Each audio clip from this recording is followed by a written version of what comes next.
चलिए next question हम लोग रिवाइज कर रहे हैं हम लोग वर्कबुक का 2025 में इलस्ट्रेशन 1 में दे रखा है पेज नंबर 68 पे। ठीक है, चलिए बोला two companies are identical except that A limited has a debt of ₹10 lakh at 10%, whereas B limited does not have debt in the capital structure. Simple है कि मतलब आइडेंटिकल है, हर एक उसमें सब कुछ सेम है, सेम कैपिटल लगा हुआ है, सिंपल एक में स्ट्रक्चर चेंज है। ए लिमिटेड ने क्या किया है, डेट मिक्स किया है 10 लाख रुपए का 10% का, और बी लिमिटेड में क्या है, डेट है ही नहीं, वो पूरा इक्विटी है। The total asset of the both the companies A and B are the same 20 lakhs। दोनों का क्या है, जो टोटल कैपिटल मतलब टोटल एसेट से 20 lakhs है। ठीक है, और which the company earns 20% return, मतलब 20% कमाती है, तो मतलब 20 लाख का 20% 4 लाख रुपया इसका क्या है, EBIT earning before interest and tax है, ऑपरेटिंग इनकम है।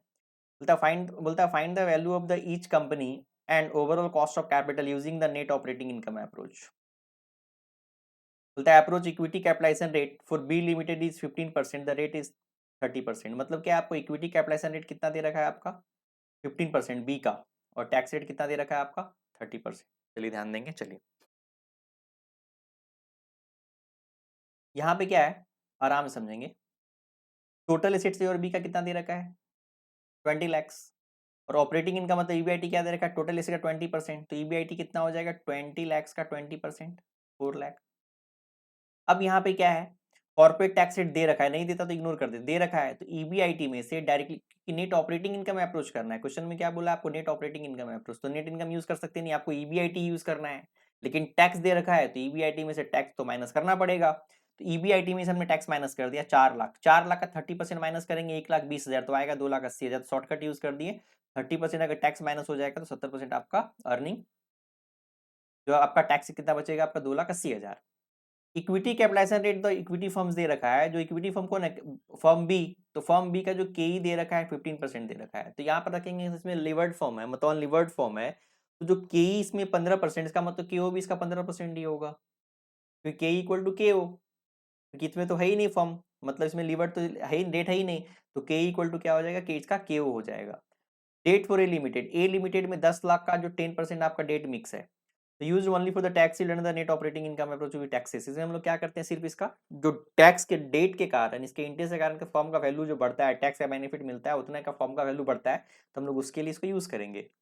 अब नेट ऑपरेटिंग अप्रोच विद क्या फॉर्मूला क्या क्या यूज होगा, ध्यान रखेंगे, वैल्यू ऑफ अनलिवर्ड फॉर्म, तो क्या करेंगे ईबीआईटी अपन के ही करेंगे। तो सर फॉर्मूला में तो लिखा हुआ ईबीआईटी अपन के हो, फॉर्मूला में लिखा हुआ ईबीआईटी अपन के हो, यहाँ पे कंफ्यूज हो रहे हैं, ईबीआईटी अपन के हो।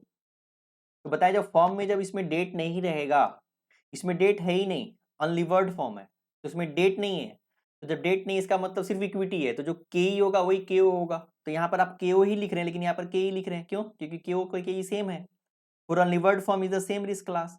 अब यहाँ पर वन माइनस टैक्स, टैक्स दे रखा है इसलिए टैक्स माइनस किया, अदरवाइज ईबीआईटी के ओ, तो आपका नॉर्मल फॉर्मूला यही यूज हो रहा है, आपका ईबीआईटी अपन के ओ यूज हो रहा है, लेकिन टैक्स दिया हुआ है, तो ईबीआईटी में हमने क्या कर दिया, टैक्स माइनस कर दिया पहला। दूसरा के के जो के के जगह के क्यों लिखे, क्या लिवर्ड फॉर्म है, इसमें लिवर्ड है ही नहीं, तो के वो सेम है, तो यही तो ट्रिक है यहाँ पे। ठीक है, चलिए क्लियर हो गया ये चीज। तो वैल्यू ऑफ लिवर्ड फॉर्म क्या आ जाएगा, तो वैल्यू ऑफ अनलिवर्ड फॉर्म, तो ये फॉर्म का वैल्यू तो रहेगा ये आइडेंटिकल है, प्लस जितना भी डेट मिक्स किया है, तो आपको फॉर्मूला में लॉजिक समझाए हैं, तो डेट इंटू टैक्स रेट से क्या होगा, इतना फॉर्म का वैल्यू बढ़ जाएगा। जो लिवर्ड फॉर्म है ना, तो उसका डेट जितना होता है ना, टैक्स रेट से मल्टीप्लाई करते हैं, उतना फॉर्म का वैल्यू बढ़ा देता है। जो अनलिवर्ड फॉर्म का जो लिवर्ड फॉर्म का वैल्यू होगा, तो value of unlevered firm plus debt into tax rate, और क्यू का फॉर्मूला सेम वही होता है, EBIT upon value of firm, जो यहाँ पे बताए हैं।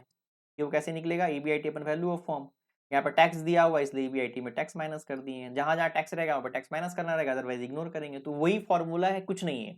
सिंपल है, जब टैक्स होता है तो टैक्स माइनस करते हैं, अदरवाइज नहीं माइनस करते हैं। चलिए तब हम एक एक करके आंसर निकालते हैं। तो पहले वैल्यू ऑफ हम बी लिमिटेड निकालते हैं, जो कि अनलिवर्ड है, जिसमें कि डेट है ही नहीं, तो वैल्यू ऑफ अनलिवर्ड फॉर्म का क्या हो जाएगा, ईबीआईटी अपन के ओ, फिर से वही फॉर्मूला जो भी समझाएं, के ओ की जगह के ई लिख सकते हैं, क्यों, क्योंकि इसमें डेट है ही नहीं, तो के इक्वल टू के ओ है, और टैक्स दिया तो टैक्स माइनस कर दिए, तो नॉर्मल फॉर्मूला यहाँ पर एक्चुअली फॉर्मूला वही यूज हुआ है आपका नेट ऑपरेटिंग अप्रोच में, ईबीआईटी अपन के ओ। तो यहाँ पर के ओ इक्वल टू के ई ले लिए, क्योंकि के डी है ही नहीं, तो के और के ई बराबर है यहाँ पे, और यहाँ पे टैक्स माइनस कर दिए, क्योंकि यहाँ पर टैक्स रेट दे रखा है, तो ईबीआईटी में टैक्स रेट माइनस कर दिए। ठीक है, तो सेम फॉर्मूला यूज हुआ है, कुछ नया नहीं है। तो सिंपल हम लोग जो ईबीआईटी आफ्टर टैक्स था यहाँ पर माइनस यहाँ पर लिख दिए, और 15% डिवाइड कर दिए, तो वैल्यू ऑफ फॉर्म कितना आ गया 18,66,667। तो वैल्यू ऑफ ए लिमिटेड मतलब लिवर्ड फॉर्म, तो क्या होगा वैल्यू ऑफ लिवर्ड फॉर्म क्या होता है, value of unlevered firm plus debt into tax rate. तो वैल्यू ऑफ ए, तो वैल्यू ऑफ बी मतलब value of unlevered firm plus debt into tax rate. तो इसका जो वैल्यू ऑफ अनलिवर्ड फॉर्म है 18,66,667 रुपये है। अब इसका फॉर्म का भी जितना डेट मिक्स करते हैं उतना हम लोग का फॉर्म का वैल्यू बढ़ता चला जाता है। तो मेरा डेट कितना 10 लाख, 10 लाख का 30% हमारा टैक्स सेविंग होगा, उससे मेरा 3 लाख का वैल्यू फॉर्म का बढ़ जाएगा।